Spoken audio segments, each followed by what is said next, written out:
Bueno, ¿qué tal? Bien, ¿no? Magníficas ponencias. Bueno, yo soy analista de seguridad, no quiero perder ese rol, pero sí es verdad que ahora me encuentro en un momento en el que estoy cambiando mi rol. ¿Y por qué? Porque en un momento dado, en Telefónica, ¿no? Yo trabajo en ElevenPaths, es la unidad de ciberseguridad de Telefónica, pero en Telefónica nos dimos cuenta, bueno, más bien el presidente se dio cuenta que, oye, esto de blockchain tiene mucho futuro, ¿no? En teoría, y necesito a un grupo que empiece a ver cuáles son los casos de uso que me pueden interesar a mí como telco. Entonces nos organizaron, ¿no?, en un grupo y empezamos a trabajar sobre ello. Y esto pasó pues, el año pasado, ¿no? Y sí que es verdad que ya llevo 6 meses muy focalizado en este tema. Y pues el objetivo, yo creo, de esta ponencia es que si alguien se está introduciendo en este mundo, está utilizando esta tecnología, pues hombre, nosotros ya nos hemos pegado un poquito, ¿no? Nos hemos estrellado y hemos tropezado en la piedra durante ya un tiempo y bueno, espero que os resulte sobre todo útil, ¿vale? Pues vamos a empezar a ver lo que comentábamos, ¿no? O sea, esta tecnología ha tenido diferentes fases. Hace unos años, cuando empezó ya Bitcoin, ¿no?, a aparecer en nuestro entorno, sobre todo nosotros lo veíamos desde el punto de vista de la seguridad, que había mucho malware y mucho ransomware pidiendo este tipo de rescates en Bitcoins. Y ya tuvimos que empezar a aprender en qué tecnología o ante qué tecnología estamos delante, ¿no? Y bueno, era la reacción de quizá, sobre todo los bancos, era vamos a ser desintermediados, ¿no? No va a haber un organismo central o centralizado que organice un sistema como un sistema de pagos como pueda ser el de Bitcoin. Y había cierto recelo ante este tipo de técnicas. Sin embargo, ahora estamos en otra fase completamente diferente. Nos hemos dado cuenta que Bitcoin, ¿vale? O sea, bueno, hay gente que lo está utilizando, pero sí es verdad que nos hemos dado cuenta que hay una tecnología por debajo que se llama blockchain y que ahora todo el mundo, ¿no? Estamos en una fase de exaltación, ahora todo es blockchain, ¿no? Yo todos los días veo noticias de va a subir la acción de no sé qué empresa porque está utilizando blockchain para trazar no sé qué, o hay menos gastos porque están utilizando blockchain. Incluso ya me asusto que probablemente blockchain me haga el café por las mañanas, ¿no? Entonces vamos a tener un poquito de cuidado porque no siempre esta tecnología nos va a poder aportar, ¿no?, realmente el potencial que tiene. Y a eso ese era el objetivo, ¿no? Vamos a ver exactamente cuáles son sus capacidades y poder aplicar y montar soluciones en base a eso. Pero sí es verdad que este rol de seguridad que yo mantenía desde el principio, ¿no?, que yo empecé en el mundo de la seguridad, pues me ha servido mucho, porque yo ahora tengo que montar una solución de seguridad en Telefónica y lo primero que pienso no es qué cadena de bloques uso, es quiénes son mis usuarios, son usuarios finales que no entienden la tecnología por debajo y necesito darles esa capa de privacidad y seguridad por defecto, ¿no? Entonces vamos a ver cómo tengo que montar una arquitectura desde cero basada en esta tecnología, aprovechando y sobre todo aportando esta privacidad y seguridad. Y bueno, ¿qué es blockchain? ¿Alguien sabe qué es blockchain? ¿Alguien se ha pegado un poco?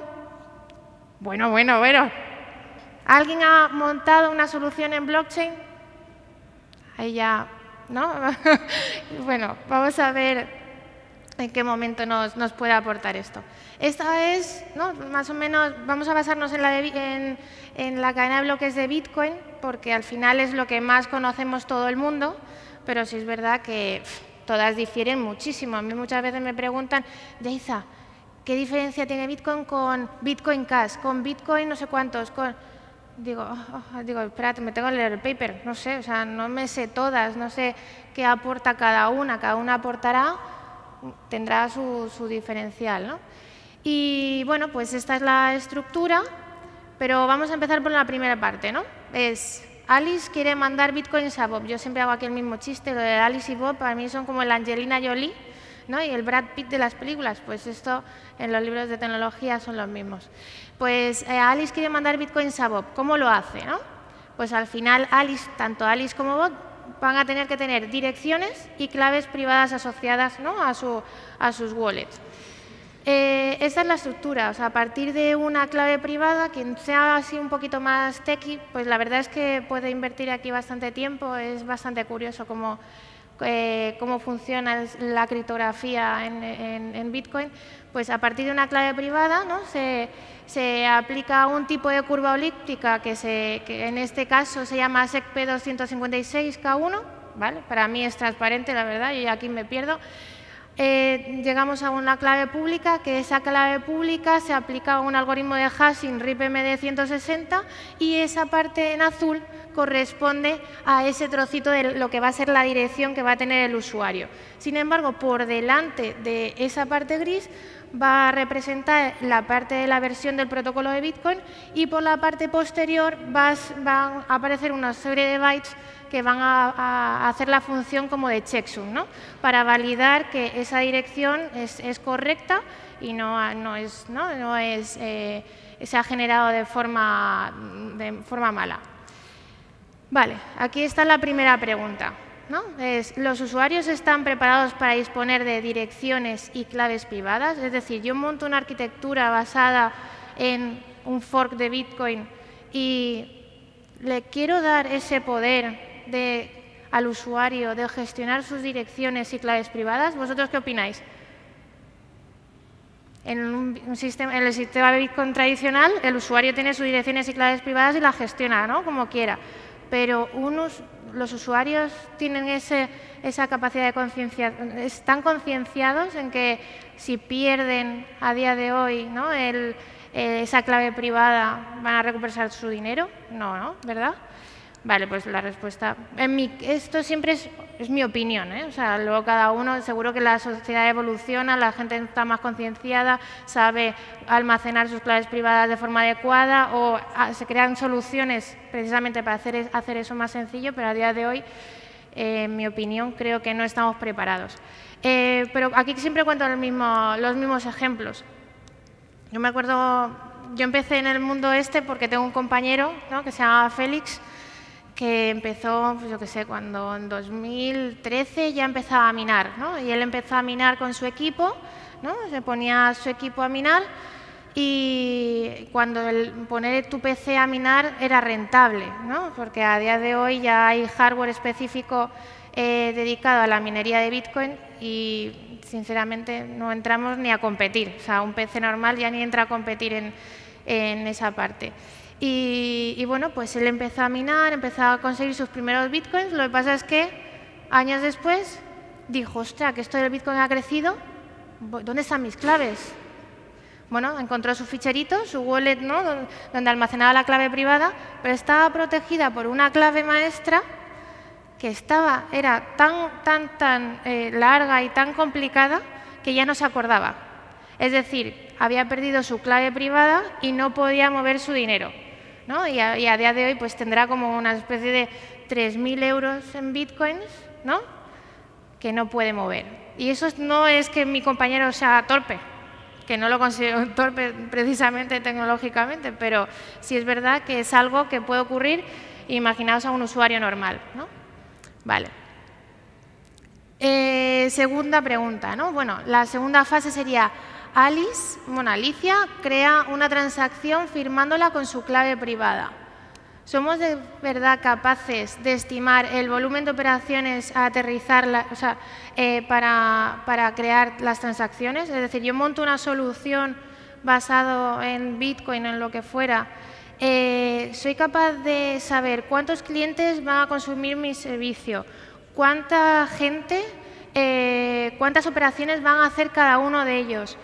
¿Puedo estimar el precio de la fee que me va a cobrar los mineros por hacer cada una de las transacciones? Si el precio del Bitcoin cada día es 1, ¿no? O sea, y es muy volátil. Es muy difícil a día de hoy hacer ese tipo de operaciones, bueno, y de cálculos. Por lo tanto, se está investigando en otro tipo de anclaje de información en la cadena de bloques de Bitcoin, como los Merkle trees, o apuntando o anclando punteros a otras soluciones distribuidas y demás, ¿no? Como puedan ser IPFS, que es lo que vamos a ver luego. Pues la respuesta es no, ¿no? O sea, no tenemos esa capacidad de, si anclamos la información en la cadena de bloques pública, es una cadena de bloques pública de lo que estoy hablando, por eso han surgido las cadenas de bloques privadas o permisionadas, ¿no? Es la solución en la que en un momento se crea una red en la que pues, no se cobran comisiones por hacer transacciones, ¿no? Simplemente la gente ancla la información o hace transacciones entre agentes que tienen los permisos para hacerlo. Vale. ¿Por qué decíamos lo de las fees, ¿no? Porque al final los mineros tienen dos maneras de ganar dinero en este sistema, ¿no? Una es por acuñación de nuevas monedas y depende en qué momento del tiempo te encuentres, vas a ganar más o vas a ganar menos. Si eres el afortunado de añadir el bloque siguiente a la cadena de bloques, eso significa acuñar nueva moneda. Al principio, por añadir un bloque, el siguiente bloque, eras el beneficiario de 50 bitcoins. 4 años después, eso se redujo a la mitad. 4 años después, eso se llama el halving, ¿no? Es un proceso de halving, es como se denomina, pues la mitad. Entonces, los mineros cada día, ¿no? La tendencia que tienen es su dinero, lo que van a ganar no será por acuñación de moneda, sino por las fees que mete el usuario en cada una de las transacciones. Por eso decía que es muy difícil el dinero que tú vas a tener que incorporar cada vez que tú quieras hacer una transacción, ¿no? Que pagar a esas fees, ¿no? Al final, por lo que va a ganar el minero será la acuñación de nuevas monedas más las fees de todas las transacciones que se añadan en ese bloque, ¿no? Pero claro, ¿por qué aumentan las fees? ¿Por qué la tendencia es que las fees vayan en aumento? Porque no es una gráfica de oferta y demanda tradicional, ¿no? Lo que tenemos en ese sistema. Aquí el bloque está limitado a 1 mega. No puede entrar información que ocupe más de 1 mega por bloque. Por lo tanto, cada vez ese espacio va a ser más caro. Cada vez que la demanda sea mayor, se va a crecer exponencialmente lo que es la oferta, ¿no? Y el ejemplo lo tenemos aquí. En 2017 hubo un colapso en el que se llenaban los bloques y empezaron a cobrar fees, pero era una burrada. Yo me acuerdo, siempre pongo el ejemplo de que en ElevenPads 2 veces al año nos dejan hacer un hackathon que dura 24 horas y nos dejan programar todo aquello que no nos han dejado programar durante todo el año. ¿Por qué? Porque no lo han considerado importante o porque el Product Manager no nos deja o algo de esto, ¿no? Entonces, llegamos y nos dejan decir, bueno, pues la idea feliz que has tenido te la dejo programar durante 24 horas. Bueno, pues nosotros, que a nosotros nos gustaba este sistema, estamos investigando qué cosas podían aportar, sobre todo desde el punto de vista de la seguridad, y nosotros ya nos habíamos pegado, ¿no? Con esto, ya sabíamos cuáles son los problemas del usuario de pérdida de claves y dijimos, oye, somos una telco, ¿no? Vamos a aprovechar que al final tenemos un elemento hardware que es la SIM, donde estamos almacenando las claves privadas, donde podemos almacenar información como una clave privada. Y dijimos, oye, pues vamos a intentar hacer esa operación de firma de transacciones dentro de la SIM. Bueno, pues todos llegamos a conseguir el reto, hicimos el hackathon, lo hicimos bien, pero llegó un momento en que, claro, no teníamos bitcoins para hacer eso. Tuvimos que comprar, aunque sea unos céntimos de bitcoin. Compramos esos céntimos de bitcoin, llega el momento de la exposición de nuestra solución, venga, vamos a hacer la transacción, que vean que hemos firmado, que se ha hecho, pendiente de confirmar, pendiente de confirmar. No se confirmó la transacción hasta 20 minutos después. Ese es uno de los problemas que tenemos aquí. Si creamos una solución basada en una cadena de bloques concreta, la que sea, y estamos anclando la información en la cadena de bloques pública, que sinceramente yo soy muy fan de las cadenas de bloques públicas, creo que es el único sentido que podemos obtener utilizando esa tecnología. Pero no podemos estar esperando 20 minutos. Yo no me imagino ir a una panadería, comprar el pan y tener que estar ahí pendiente 20 minutos a que la operación se haya realizado, ¿no? Y que la red me diga, ok, tu operación está perfecta, ¿no? Entonces, no es viable. Y claro, cuando ocurren estas cosas, ¿no? Es cuando ocurren los forks. Aparecen los mineros. Tanto los mineros como los desarrolladores del proyecto dicen, oye, esto parece que no funciona, hay que hacer un fork del proyecto y vamos a poner nuestras propias funcionalidades, ¿no?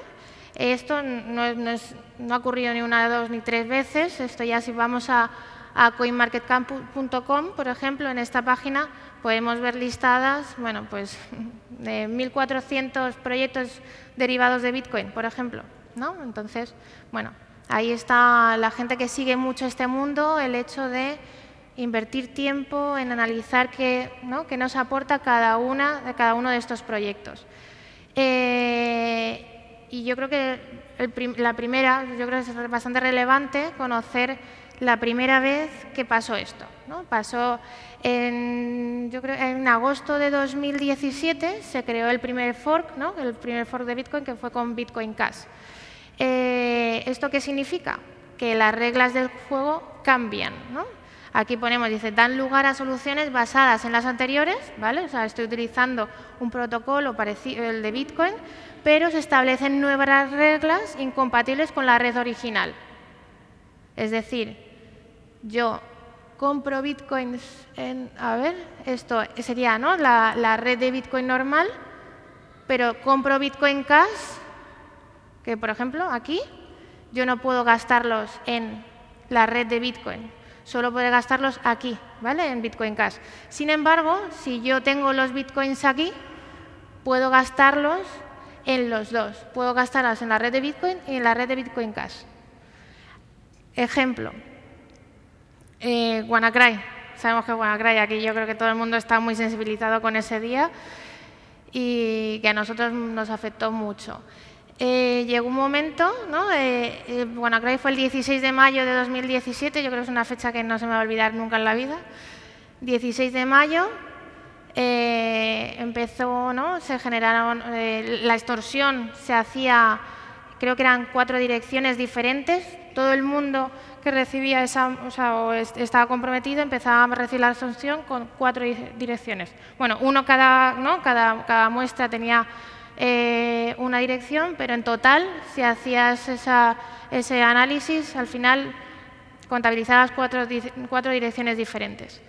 Bueno, pues con esas 4 direcciones diferentes, al final el de WannaCry empezaba a recibir ese dinero, y llegó, yo ya no sé cuáles eran, tengo que hacerle el cálculo, es que ya no me acuerdo, pero bueno, X bitcoins, ¿no? Llegó a recopilar bastantes bitcoins. ¿Qué pasó? Que fue en agosto de 2017, además yo me acuerdo que estaba en Black Hat y me dice Félix, Yaiza, ¿qué han movido? Claro, toda la comunidad de seguridad estábamos en plan de a ver cuándo mueve el dinero. A ver cuándo mueve el dinero, porque en cuanto mueva el dinero es cuando lo va a cagar. Al final, el Bitcoin sí, es verdad, tiene cierta parte de anonimato, pero nos permite, ¿no?, ver todas las transacciones que tienen lugar en su red. No sabemos a quién pertenecen esas direcciones, pero en algún momento va a tener que hacer el cambio a dinero, ¿no? Él puede tener sus bitcoins y gastarlos, pero en cuanto pase por un servicio centralizado, pues ahí es cuando va a perder el anonimato, porque ya muchas casas de intercambio de dinero, de criptodivisas, están pidiendo y se están poniendo están poniendo las pilas de decir, oye, identifícame a todos los usuarios de tus plataformas, ¿no? Te tendrás que ir a plataformas de por ahí que sean un poquito extrañas para poder hacer el cambio de dinero. Hay si os gusta este tipo de ejemplos, Hay una investigación que hicimos en Eleven Paths, ya pues yo creo que a mediados de este año fue, hablando un poco de todo esto, ¿no? de cómo se puede perder el anonimato, sobre todo en Bitcoin, porque el de WannaCry utilizaba Bitcoins, ¿no? Y veíamos que, que aquí ya había dinero, pero aquí ya estaba moviendo también el dinero, ¿no? Y que teníamos indicios de que podían estar pasando por ciertos mixers, ¿no? Plataformas que a cambio de darle tú el dinero te lo mueve hacia otras direcciones. La verdad que merece la pena leer esa investigación. Pero esto ¿es la primera vez que pasa? Hemos contado que no, ¿no? Pero esto pasó otra vez hace 15 días, hace nada. Volvieron oye, Bitcoin Cash, otra vez. Los desarrolladores y los mineros dijeron, esto no funciona. Claro, ¿cuál era la diferencia entre Bitcoin Cash y Bitcoin Gold? Que pasamos de 1 mega a la diferencia entre Bitcoin y Bitcoin Cash. Bitcoin permite, habíamos dicho, que solo 1 mega y Bitcoin Cash permite más, ¿vale? Pero en este caso, pues dijeron, ostras, es que está utilizando Bitcoin como método para anclaje de información y se está quedando pequeño. Generamos, vamos a Bitcoin Cash. Y ahora Bitcoin Cash dice, otra vez pequeño. Y todos los proyectos que van derivando de Bitcoin Cash, por ejemplo, son para ampliar esa capacidad de cada uno de los bloques. En caso de Bitcoin Cash ABC, pues 32 megas como máximo, ¿no? Y, por ejemplo, Bitcoin SV, pues 128 megas como máximo para introducir transacciones en los bloques. También hay otro tipo de modificaciones del protocolo, como son los soft forks. Pero vamos, que aquí lo único que hace es añadir nuevas funcionalidades a nuestra plataforma, por ejemplo, a Bitcoin. En el caso de Bitcoin, un ejemplo de soft fork sería el de las carteras multifirma. Al principio todo el mundo tenía una dirección y una clave privada asociada, pero luego dijeron, oye, una funcionalidad nueva pueden ser los soft forks, o sea, pueden ser las carteras multifirma en el que yo destino, ¿no? Yo comparto, imaginaos, un wallet y lo comparto con 3 personas. Y esas 3 personas yo puedo decidir que cuántas claves privadas asociadas a esas personas tienen que haber firmado para poder mover el dinero. Es decir, si yo creo una sociedad, que es lo que se suele decir, creo una sociedad de con 20.000 euros basados a Bitcoin y lo meto en un wallet y digo, esta sociedad pertenece a Pepe, Manuel y a Yaiza, pero necesito la autorización, la firma de Pepe y Manuel como mínimo para mover el dinero, ¿no? Eso sería una cartera multifirma. Y es como se está utilizando a día de hoy este tipo de funcionalidades nuevas. Pregunta 3, ¿no? Ya llegamos a la fase 3 de lo que es la plataforma de Bitcoin. La información de la transacción es notificada al resto de nodos de la red.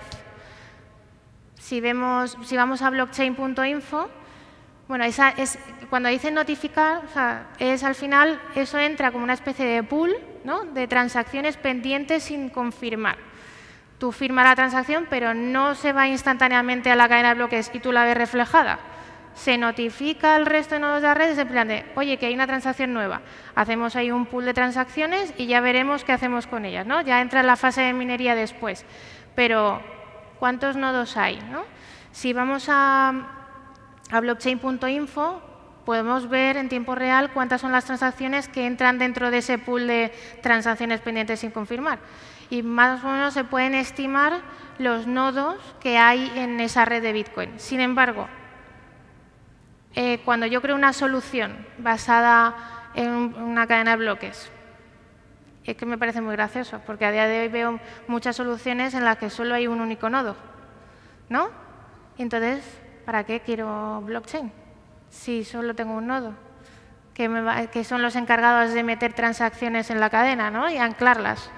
Pues no tiene mucho sentido. Entonces, tengo que dimensionar, tengo que ver cuántos agentes o cuántos actores voy a tener yo en la cadena, ¿no? Si voy a permitir, por ejemplo, que en una cadena esté Telefónica, Vodafone y Orange, ¿no? Porque hemos entrado ahí a hacer una solución entre todos. Pues ¿vale? Y todos van a tener los mismos permisos, todos van a tener los mismos permisos de escritura, de lectura de la información y demás. Pues eso tengo que ver, ¿no? quién va a tener esas capacidades. A día de hoy, pues estas capacidades se están haciendo mal. Ni siquiera sabemos cuántos actores van a haber en la cadena. Muchas veces cuando se monta una solución eres tú único el que puede anclar la información y ahí es cuando pierde el sentido todo esto, ¿no?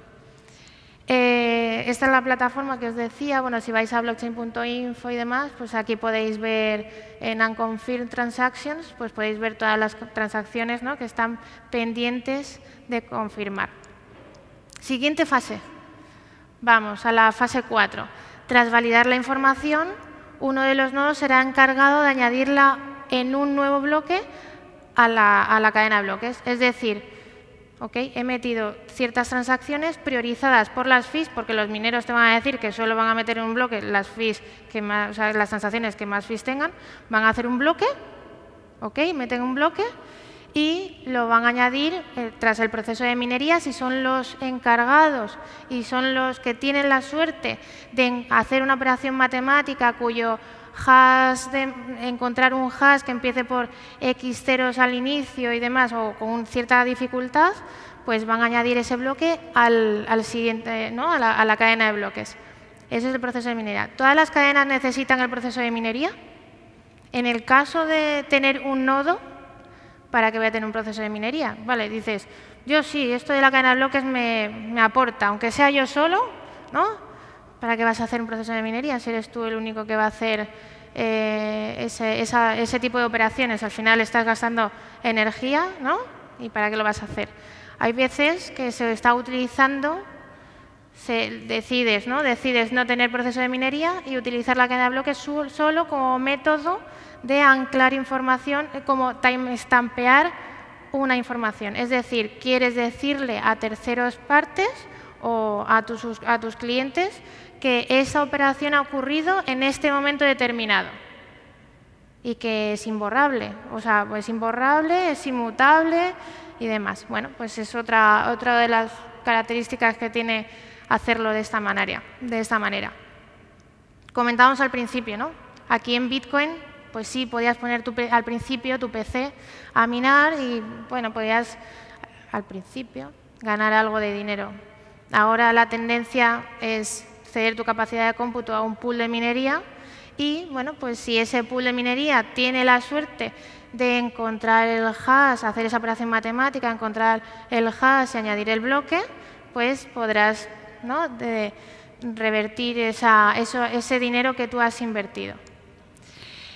Y bueno, si alguna vez alguien os pregunta ¿qué es esto de blockchain? La verdad es que hay una plataforma que se llama anders.com/blockchain. Bueno, es una página en la que la verdad es que de forma visual sí que nos ayuda a entender de qué va esto y de por qué si modificamos un byte de información de un bloque se vería en el resto de nodos, ¿no?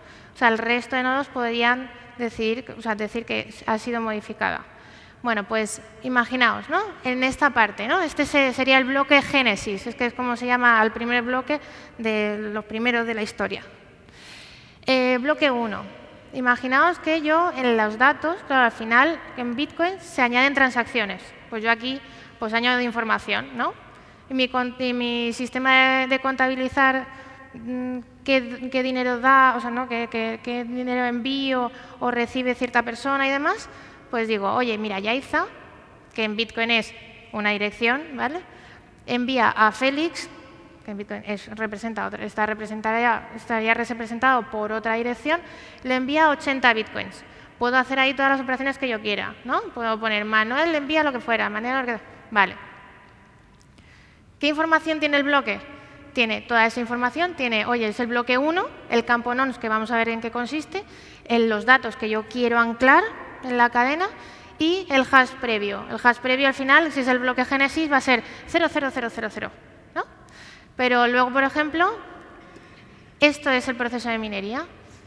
Los mineros lo que van a tener que hacer es hacer una operación matemática cuyo hash empiece con cierta dificultad que lleguen a este resultado. Y para ello van a tener que calcular el campo nonce. Si vais a esa plataforma, ponéis en el campo nonce, pone 1 y le dais aquí a mine.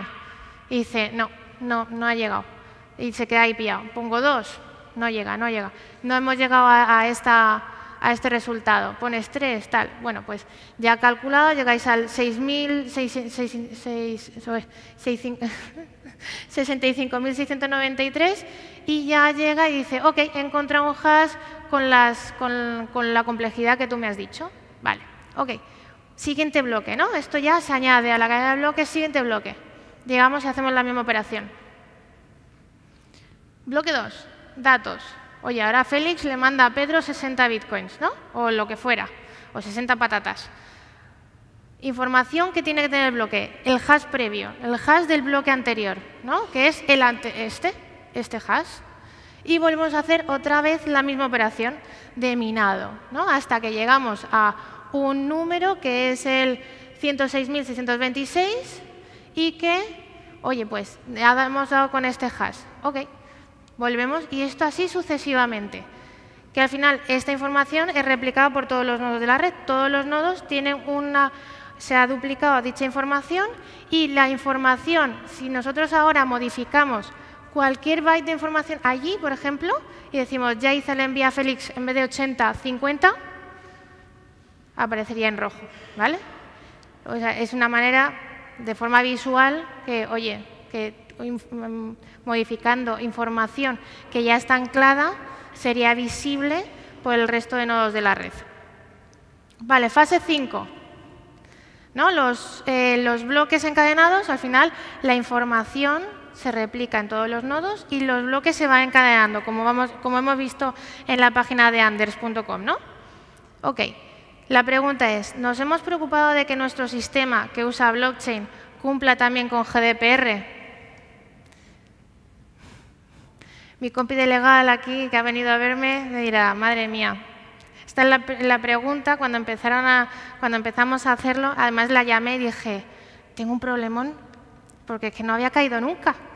Digo, yo aquí llevo no sé cuánto tiempo con esto del blockchain y demás, y ahora tengo que montar una solución en la que ha entrado en vigor la GDPR. Y claro, la principal característica de esto es que la información es inmutable y que no puedo borrarla. Yo, ¿ahora qué hago? ¿No? Y es eso, que ves otras soluciones y dices, madre mía, estoy aquí montando una arquitectura, estoy haciendo aquí un arco de iglesia para poder cumplir la GDPR porque no puedo borrar los datos, ¿no? Y vemos las soluciones que están montando otros compañeros, no de Telefónica, sino en general, y la pregunta mágica es, ¿pero cumple la GDPR?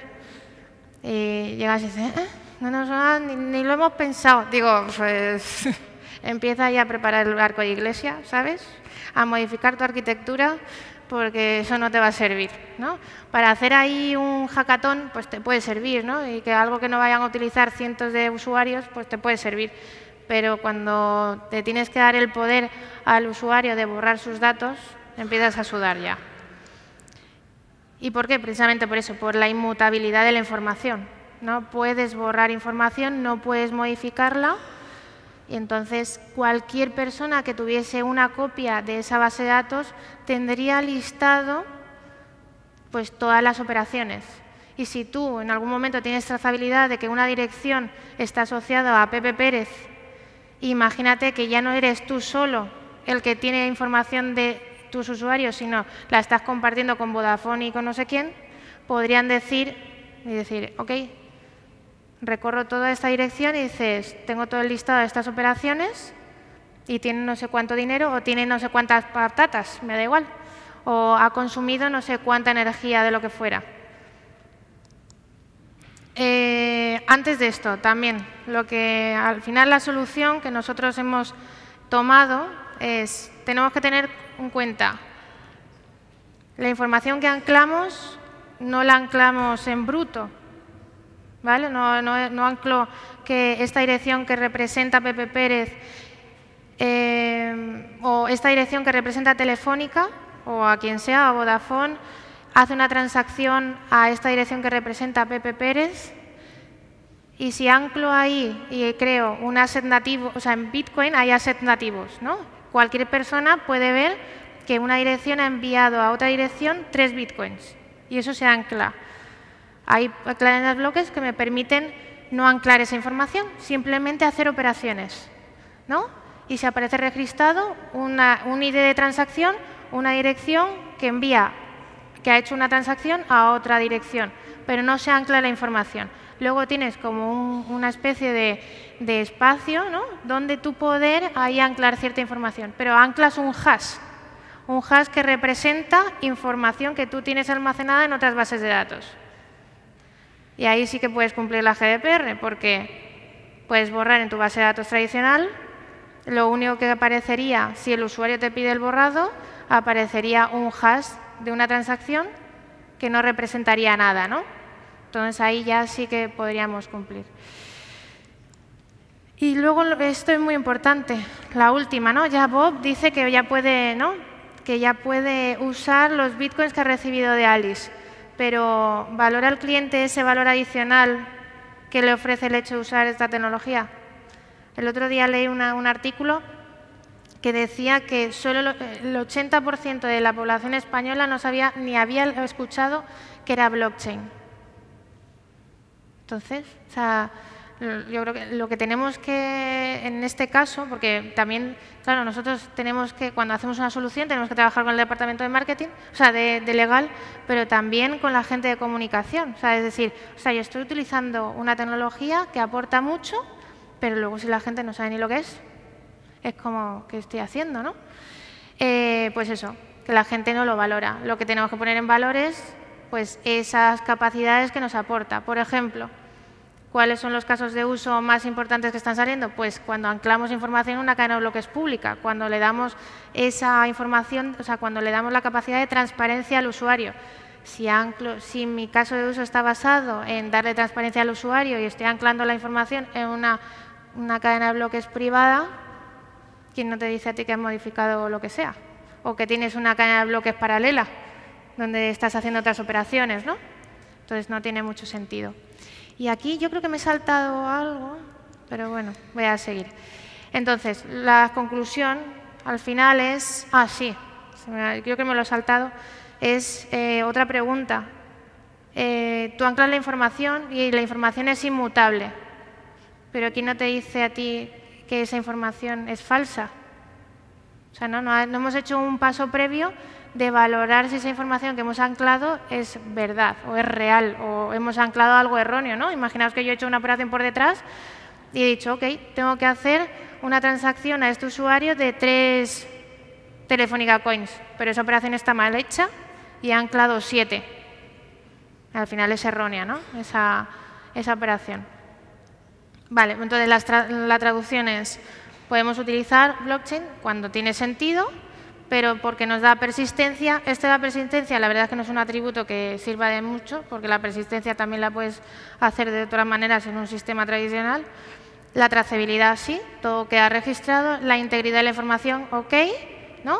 La integridad de la información, sí, porque puedes validar de alguna manera que esa información no ha sido manipulada y eliminar intermediarios, OK, con Ethereum, con la cadena de bloques de Ethereum, sí que te permite esa automatización de procesos, ¿no?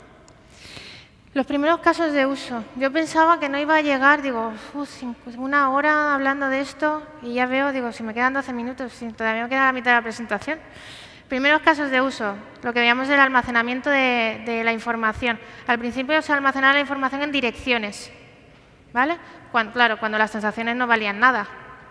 Pero ahora ya no podemos hacer eso. Entonces, en 2013 apareció un campo nuevo, ¿no? en el protocolo de Bitcoin, que es el campo per-return, donde podemos ver, donde podemos anclar al máximo 80 bytes de información. Esto en un momento dado, claro, pero tú anclas algo que representa un documento, algo que representa algo, ¿no? Otra cosa, pero no te permite hacer muchas más operaciones. El margen es lo que tiene. Entonces, acabamos cogiendo otras alternativas. OK, permito esa trazabilidad porque estoy utilizando una cadena de bloques pública, como pueda ser Bitcoin en concreto, pero tengo que estar pivotando a otras redes descentralizadas, anclando únicamente un puntero a otra red, ¿vale? Como el caso de IPFS. La verdad es que es una tecnología que se suele utilizar bastante y combinar bastante con las cadenas de bloques, IPFS. O los Merkle trees. Al final, lo que tendríamos que hacer aquí, por ejemplo, los Merkle trees, hay un proyecto del MIT, que es software libre, que o sea, la verdad es que está súper bien, que es para los certificados universitarios. Bueno, certificados universitarios o lo que fuera. Yo me imagino universitarios porque ahora con el problema que estamos teniendo de las universidades y los títulos, digo, madre mía, si esto es la solución, ¿no? Entonces, aquí la solución que ellos proponen con los Merkle trees no es cada persona que se saca el título universitario va a tener que hacer una transacción o el sistema va a tener que hacer una transacción por cada certificado que se pida, ¿no? Porque en un caso tradicional tendría que decir la universidad, ok, mi dirección de universidad ha emitido a otra dirección que representa al usuario, al universitario, pues el certificado, ¿no? Y dice, ok, tú te has sacado este certificado en este momento.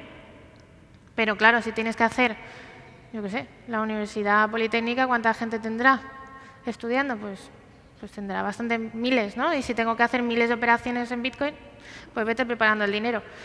Entonces, lo que se hace al final es, se ancla en la cadena de bloques el Merkle root, que al final lo que nos permite hacer es, si yo voy a consultar esta dirección, me va a decir que sí corresponde y está dentro del Merkle root aquel, ¿no?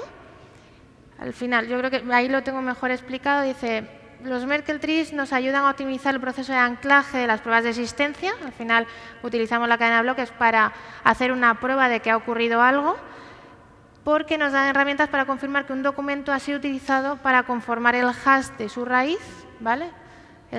Esto ha sido utilizado y todos han sido utilizados para llegar al Merkle root y nos va a poder permitir que, oye, una vez anclado el Merkle root, confirmar que este certificado pertenece a ese Merkle root. ¿De acuerdo? Vale. Y lo que comentábamos, ¿no? De privacidad por defecto. Las conclusiones de privacidad por defecto y seguridad por defecto. Cuando creamos nuestra solución. ¿Privacidad por qué? Porque al principio, cuando utilizamos este tipo de sistemas, dices, ok, las direcciones están asociadas a los usuarios normales, ¿no? Pero las direcciones son datos de carácter personal también. Si llega un momento en el que tenemos cierta trazabilidad de que esa dirección corresponde a Pepe Pérez en concreto.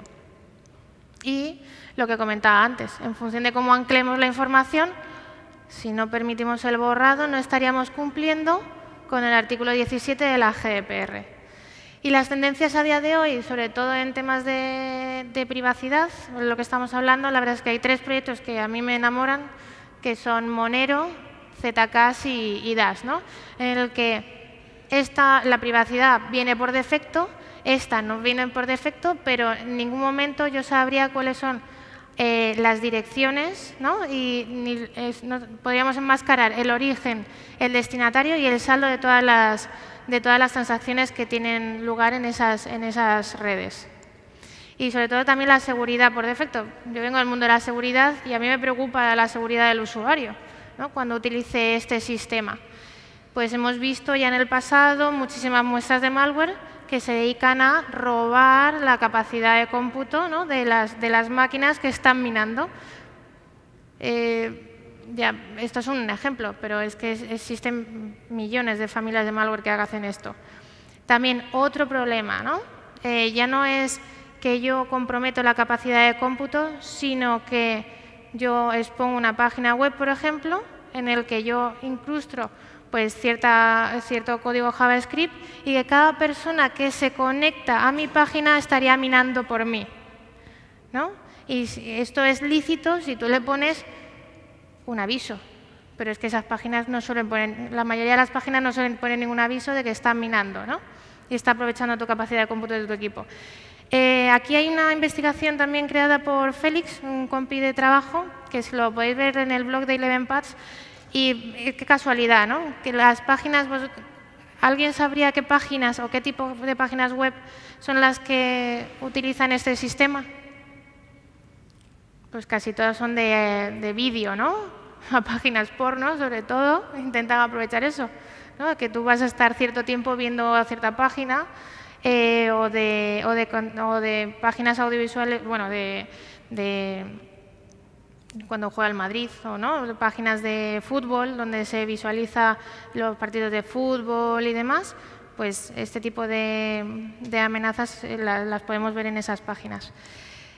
Porque se aseguran que tú vas a estar durante cierto tiempo, ¿no?, en su página conectado. Luego, ¿cómo podemos protegernos? Me encanta este proyecto. Al final son de gente un equipo español, que es el de Not Mining, que al final lo que han hecho es crear una extensión donde que cada vez que tú te conectas a una página web te avisa si está minando, ¿no? Si tienen estos proyectos como los que hemos visto de CryptoLoot y CoinHive. Y sobre todo, ya para finalizar, pues vemos que hay otro tipo de muestras de malware que estas ya se estuvieron viendo durante, yo creo, a principios de este año en páginas de la Deep Web y demás, donde en ciertos foros se vendía, bueno, se compraba y se vendía malware que monitoriza el clipboard. Al final, las direcciones de Bitcoin pues no te las aprendes de memoria, ¿no? Copias, pegas, ¿no? Y cuando copias, esa información va a pasar al clipboard y lo que pasa es que hay malware que está monitorizando que ciertos strings que corresponden a una dirección de Bitcoin, cuando las identifica, cambia eso por la dirección del atacante. Es decir, que yo cuando voy a hacer una transacción, digo, OK, pero esta amenaza ya pasa al sistema bancario. Lo que estamos viendo con estos sistemas es que todas las amenazas que veíamos en el sistema bancario tradicional las estamos viendo ahora. Tú copias y pegas la dirección a la que quieres enviar dinero y es completamente reemplazada en ese momento por la del atacante. Tú te piensas que le has mandado dinero a tu amigo y realmente se lo están mandando a un tercero, ¿no? Y eso es algo que está ocurriendo. Entonces, la pregunta final que tenemos que llevarnos aquí es, ¿tenemos claro el problema que nos ayuda a resolver la tecnología? A mí muchas veces me viene el Product Manager y me dice, Yaiza, he visto un nuevo caso de uso, empieza a resoplar, digo, no.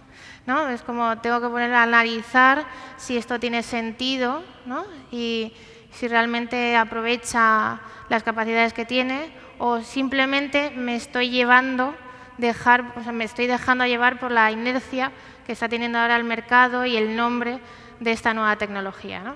Así que pues eso nos tenemos que llevar de características de esta tecnología y si la estamos aplicando bien. Y nada, si alguien tiene alguna duda, pregunta de blockchain. ¿Sí?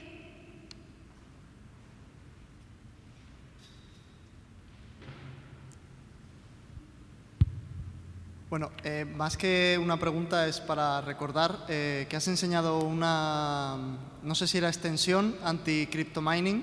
Yo tengo la de algunas Not Mining. extensiones, pero no me fío. ¿Cómo has dicho que se llama? Perdón. Not Mining. Not Mining, vale. Era simplemente eso. Sí, es un proyecto, ya digo, de unos chicos españoles que lo que hacen es una extensión que tú te instalas en el navegador y te avisa de si cuando tú te estás conectando a una página web, esa web está minando, ¿no? Y además es que lo ves, porque la CPU se pone y se... A nivel del ordenador, en general, ¿conoces alguna aplicación? Porque yo Hay navegadores. ¿Me ponéis otra vez que ya tienen incorporado ese tipo de alertas? No sé si es Opera. Creo Opera lo tiene incorporado. Pero a nivel de cualquier programa, quiero decir, que introduzcan CryptoMining también en algún videojuego, por ejemplo, o... Bueno, pero yo estoy hablando de páginas web, depende de lo que sea el videojuego. Claro, pero a nivel del ordenador, o sea, no solo de explorador, quiero decir. Que a mí me ocurrió que una versión antigua de uTorrent empezó a... Te oigo horrible, perdona, Una versión antigua de uTorrent. De un torrent. Sí. Bueno, pero es que las páginas de torrent suelen tener ese tipo de amenazas incorporadas. De verdad, o sea, el artículo de 11pads, en el blog de 11pads, aparece un listado de cuáles son las páginas donde más no probabilidad, sino que hemos cogido como, no sé si eran como los 100 primeros dominios o los 1000 primeros dominios de Alexa, los más relevantes en Internet, y analizábamos si tenían estos proyectos, ¿no? CryptoLoot o CoinHive, y veías que la mayoría son ese tipo de páginas, los de torrent o páginas web donde tú puedes ver el partido del Madrid pirateado, pues sabes que vas a estar durante cierto tiempo en esa página, ¿no? Es un mecanismo hay gente que lo toma como un mecanismo alternativo de financiación a la publicidad, pero claro, si lo haces de forma lícita y avisas al usuario, ¿no? Gracias. Nada.